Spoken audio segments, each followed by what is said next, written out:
Our organization was one of the initiators of the BDS movement. The first BDS campaign was against Caterpillar over house demolitions. So we've always supported BDS, but it's got to be linked to an end game. What are we BDSing for? And so what I want to suggest, and I just bring it for discussion, but in the end, it's the Palestinians are going to have to work on this, in particular, BDS for BDS. In other words, boycotts, divestment, sanctions for a binational democratic state, which seems to me to give direction and focus to where we're going. And I just throw this into the pot for discussion. We're not there yet, but this is an idea of where we could be going. That segues into my book. Because again, one of the questions is that I ask, why didn't Israel accept the two-state solution 30 years ago? I mean, it was a super pro-Israel solution. All right, you could say when it was made in 1988, that offer, Shamir was prime minister. Nothing was going to happen with Shamir. But a couple of years later, Rabin gets into office. Here's Rabin with the Labor Party. His partner is Meretz, which was always a two-state. Both of them were very strong two-state parties. There was no Likud in the government of Rabin. There was no religious settlers, no right wing. It was simply Labor and Meretz. Why didn't they do it? Well, there's a lot of reasons, I think, but I think one reason is that we have to look at the occupied territory not as a burden or a threat, and not only as the land of Israel, but as a resource. That this is a laboratory where Israel tests and develops weapon systems, security systems, surveillance systems, tactics of control. In fact, it globalizes the matrix of control, which has become a main Israeli export. Not only an export in the economic sense, which of course it is, but an export in the sense that a country's clout in the world is judged by its military prowess.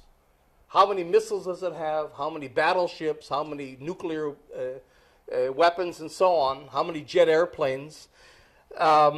Israel is very strong in those categories, of course, but the fact that Israel is a major exporter of arms and military technologies and security and policing technologies, I think is what gives it that we say in Hebrew, monitin, that status in the world that puts it at the table with the big boys.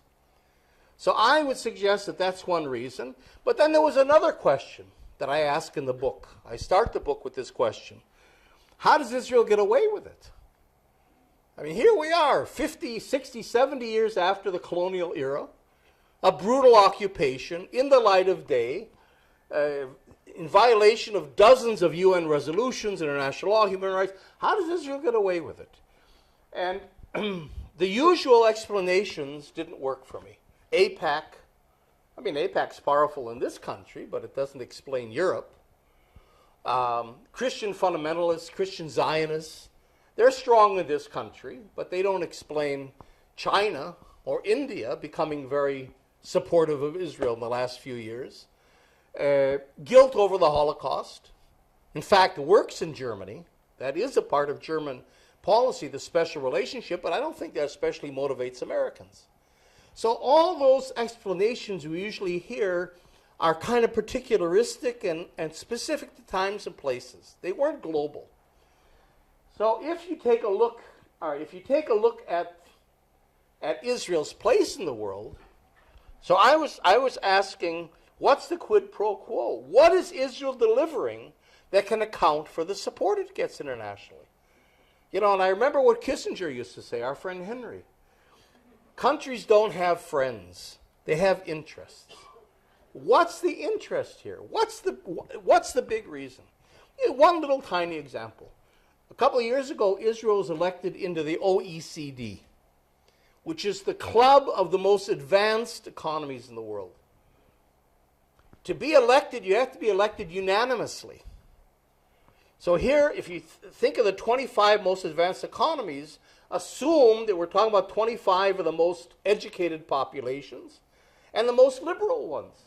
Talk about Scandinavia, Ireland, Spain, the United States, all that give lip service to human rights and so on.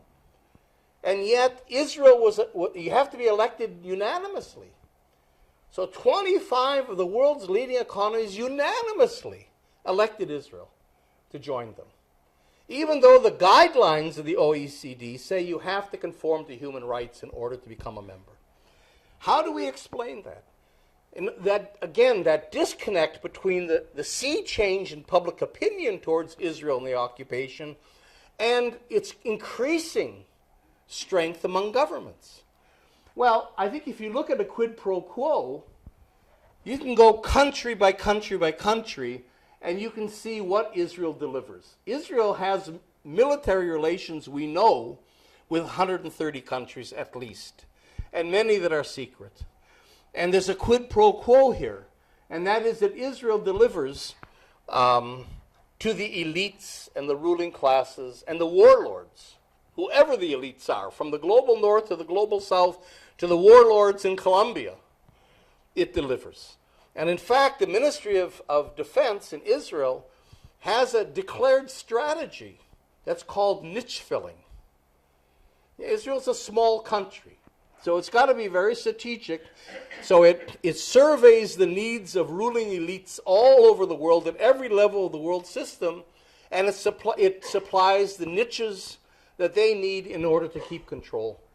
So if you go country by country from the United States and Europe, for example, Israel's developing the Watchkeeper drone, which is the new European drone, to the BRICS countries. These challengers to Euro-American hegemony. I mean, if you ask your member of Congress, why do you support Israel the way you do? The answer will be, because Israel's our most loyal ally in the Middle East. Well, that might be, but if you look at the map, you find out that Israel's the number 2 arms supplier to China. Whoa. The arch rival of the United States. I mean, you're moving your whole 6th fleet into the South Pacific. And here, it depends on the year. Israel's number 2, 3, 4 arms supplier to China. Roughly equivalent to France. And number 1 is Russia. So there's a whole Cold War developing with Putin. And Israel and Russia are supplying China. Not to mention the other BRICS countries. India, Israel is number 2, 3, 4 largest arms supplier to India. Nigeria, Brazil, and you can go on through all these countries, plus the countries of the global south that the United States has never heard of. Israel's very strong, for example, in Equatorial Guinea. And you can't tell me which of these countries is Equatorial Guinea, which is considered the worst dictatorship in Africa. And Israel, in a way, has more global reach than the United States, because the American reach is military.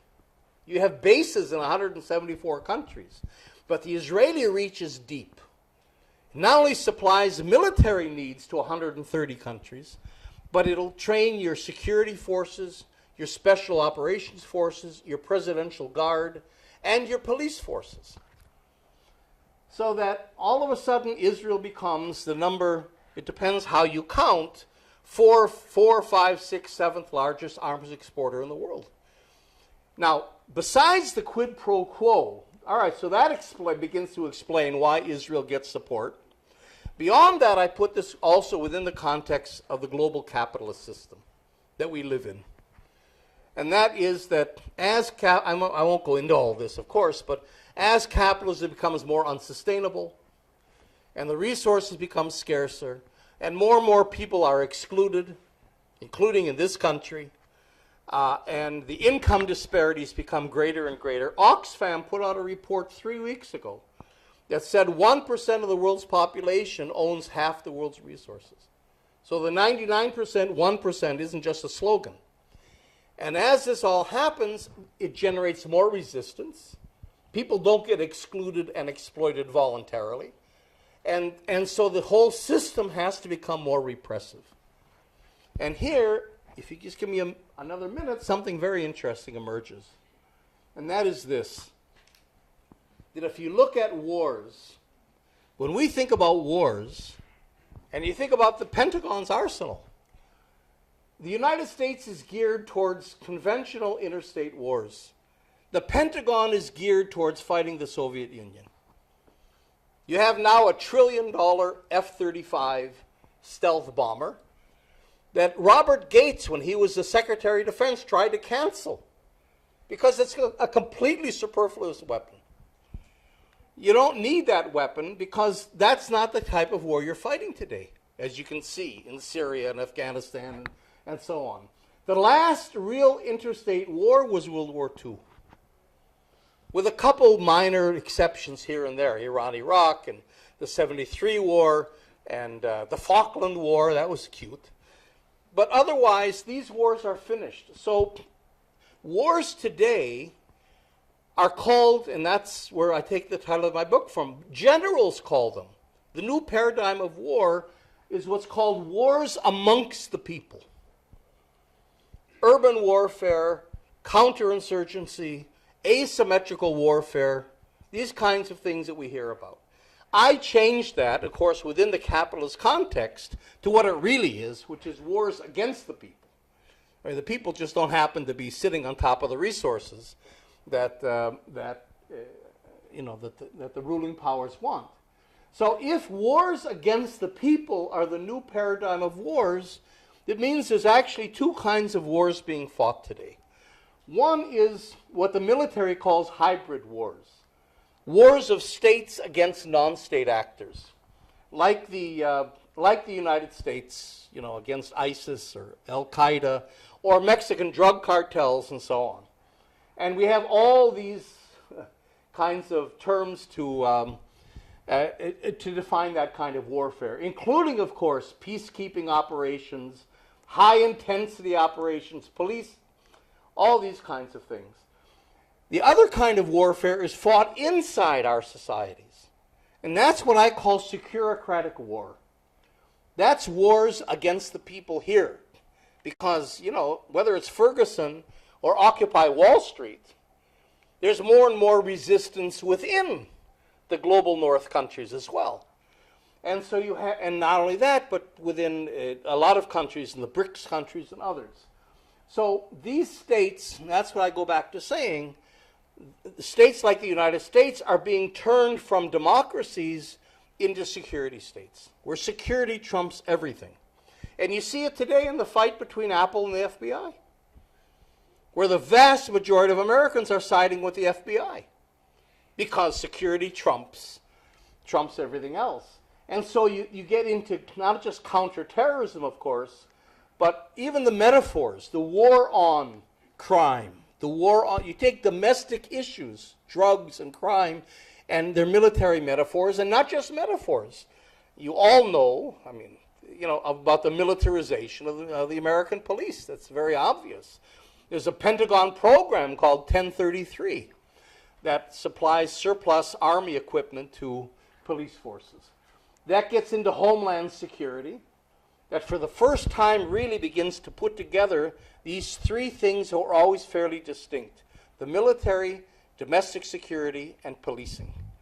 And countries in the West always kept a wall between the outside and the inside. The CIA and the FBI, the military, police, that's been broken.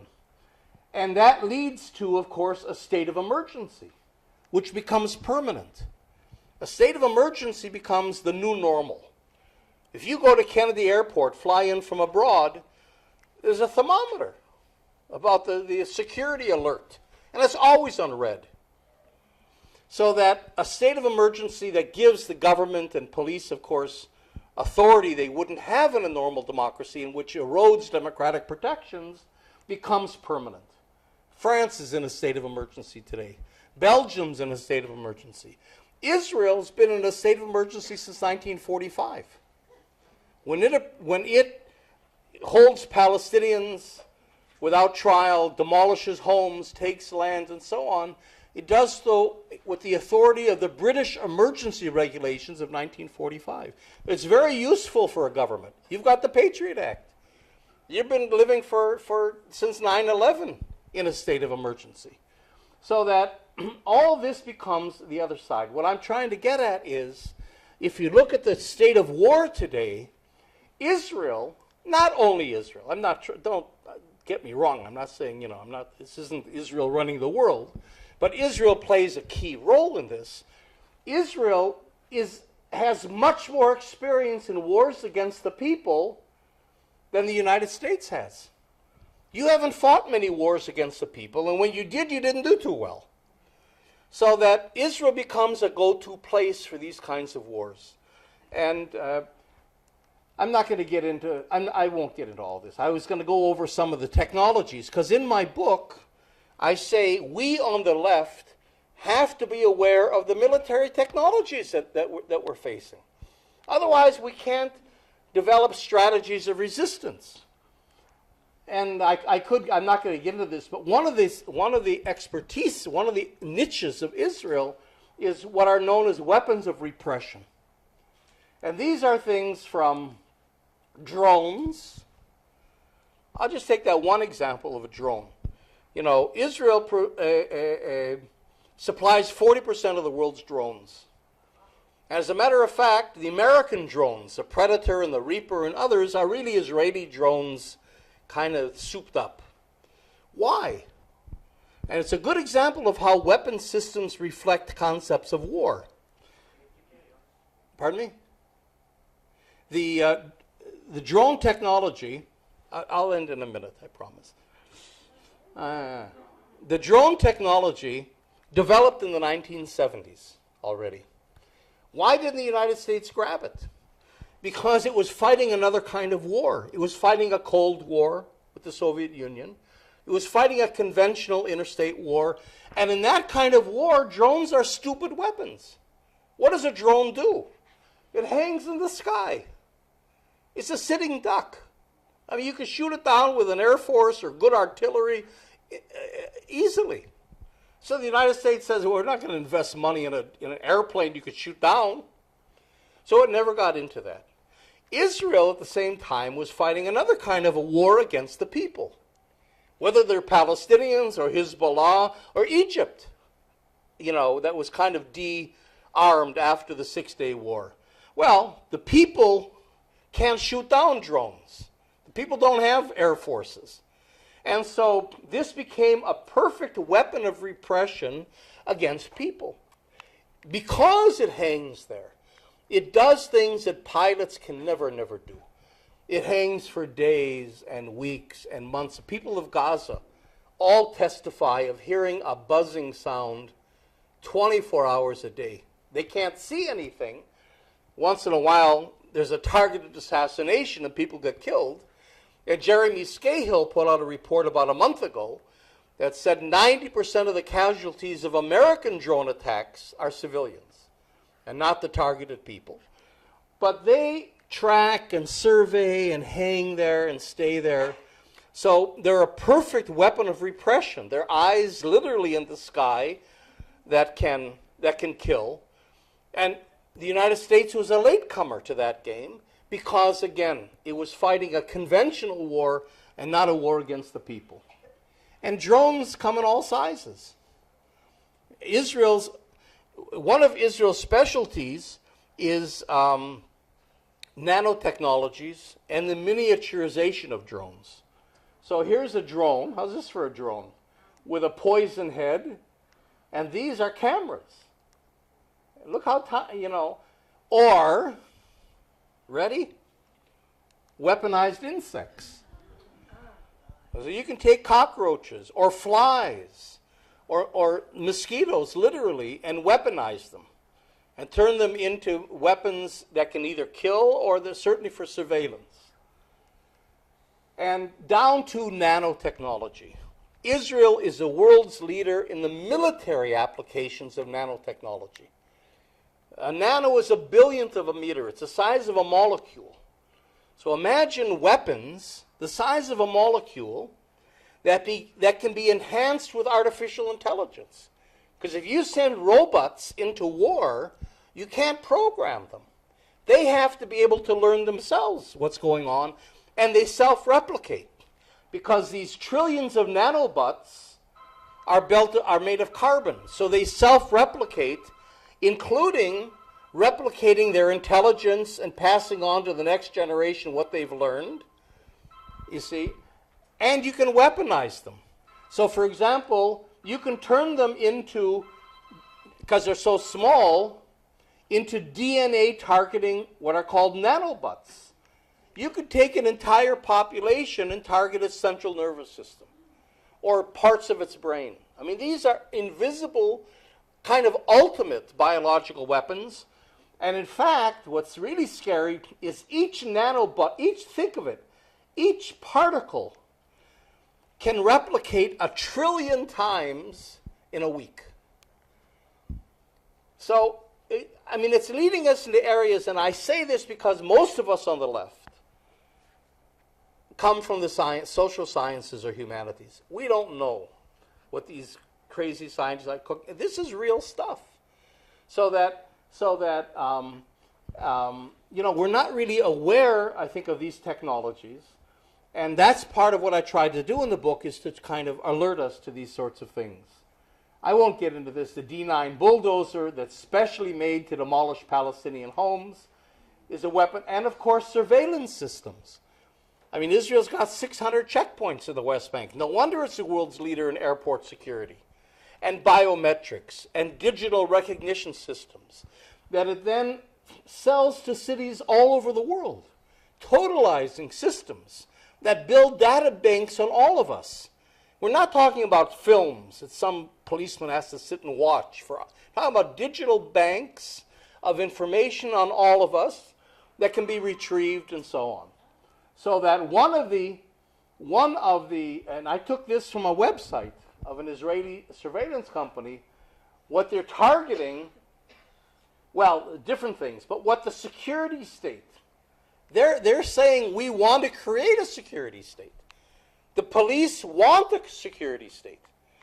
And for a security state, the greatest threat in a security state is spaces of anonymity, where the state doesn't know where you are and who you're talking to and what you're thinking and what you're doing. And these systems are designed to eliminate spaces of exception, people of exception, and states of exception. And that's called the new normal. And then it gets down to the police. So even the language, you know, the police and the military together are using language like battle space, not battlefields. Battlefields are the old concept of war. You know, New York City is a battle space. And even if you think about it, think of what Obama says. Obama does not use the word soldiers. He uses the word warriors. I was on the airplane coming here and they gave an applause to the wounded warriors. Because warriors can be police or military. You see, the terms are starting to encompass everybody. And Israel is right in there by training the American police. They have extensive systems of law enforcement exchange programs. One of the major ones is in Georgia, but they're all over the country. And in fact, Israel has developed, and of course, these guys aren't relating to you as citizens to be protected. They're relating to you as potential terrorists. And the weaponry. So the weaponry begins to come together. You don't have military weaponry and police weaponry because whether you're talking about war against the people, whether it's in urban warfare abroad or policing here, it's characterized by what's called close combat. You know, you don't have armies, you know, continents away from each other. And so the weaponry reflects that. So the Israel weapons industry, which is the primary industry for small arms, military arms, has opened a plant in Harrisburg, Pennsylvania, and it's developing weapons for American law enforcement. For example, the X95 rifle here is a combination assault rifle and carbine, so you can shoot a deer with it, and a submachine gun, all in one. Now, this is for law enforcement, but why a carbine? Because if it has a carbine component, you can sell it to the public. You see, you can't sell submachine guns and assault rifles, but a carbine you can. So with that component, for $1,200, you can buy this X95. Or, of course, the Uzi. That's what the Israel weapons industry is most famous for. The famous Uzi, the most popular submachine gun in the world. Well, it used to be a small machine gun. Now they're producing it for police. So it's the same Uzi submachine gun in a pistol form. So you can be stopped by your local police and they can pull out a submachine gun on you and not a pistol. And other kinds of technologies like corner shot for SWAT teams, an Israeli system where police can shoot around corners and not expose themselves, and so on. So in the end, this is the end. What I'm trying to do in this book, I'm writing this as an activist, not as an academic. And I'm writing this in order to begin to get us to deal with global issues. And especially this blind spot in how capitalism enforces its hegemony and the weapons that are used against us. I think one of the most destructive bumper stickers that I ever saw, and you probably had one in your car, was think global, act local. Because that exactly focuses on, not that the local is not important, but who's acting globally? Corporations and militaries and governments. And we're all acting locally, you know, recycling our Coca-Cola bottles and whatever we do. So that I'm trying to work on a movement, because people are saying, all right, well, so now you've depressed me. So where are we going? And I'm trying to work, I'm not going to get into this today, but I'm the People Yes Network that I'm trying to raise funds for is trying to create a kind of a global infrastructure for the left that doesn't exist today. So what we have to do, I think, is think globally, act what's called locally, an integration of global and local. We have to really comprehend the capitalist world system. And this is especially true for young people. Because if you think about it, anybody under the age of 50 grew up under neoliberalism, which atomizes us and makes us think only about ourselves and eliminates the global. So we have generations of young activists that are wonderful, but they don't necessarily comprehend the world system in which we're living. So one of the things we're trying to do is to develop a kind of online exhibit. I just went to the Whitney today to see the exhibit on security there, but to create an online exhibit of the terrain of global conflict and global capitalism, so that young people will have that resource. They can begin to plug in and it becomes accessible and visual and so on. And then we have to come up with an analysis of what's going on.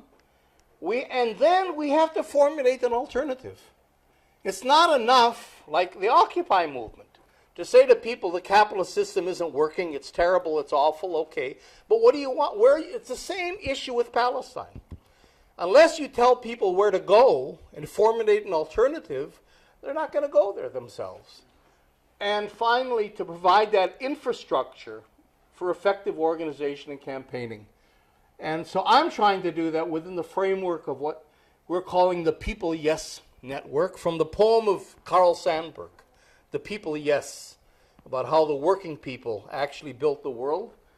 And at any rate, trying to create that global infrastructure. And I'll leave the last word to my friend Frank. Said in one sentence what it took me an hour and a half to say. So thank you much. I'll end it here.